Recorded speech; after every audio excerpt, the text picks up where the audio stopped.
स्वहृत्कमलसंवासं कृत्वा तु कवचं पठेत् नृसिंहो मे शिरः पातु लोकरक्षार्थसम्भवः सर्वगोपिस्तम्भवासः फालं मे रक्षतु ध्वनिम्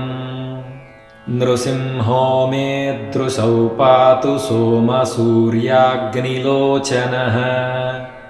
स्मृतिं मे पातु नृहरिर्मुनिवर्यस्तुतिप्रियः नासं मे सिंहनासस्तु मुखं लक्ष्मीमुखप्रियः सर्वविद्याधिपः पातु नृसिंहो रसनां मम वक्त्रं पात्विन्दुवदनं सदा प्रह्लादवन्दितः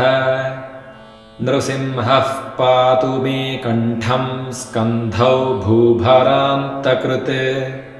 दिव्यास्त्रशोभितभुजो नृसिंहः पातु मे भुजौ करौ मे देववरदो नृसिंहः पातु सर्वतः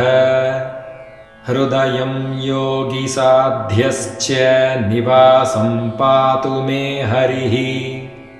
मध्यं पातु हिरण्याक्षवक्षः कुक्षिविदारणः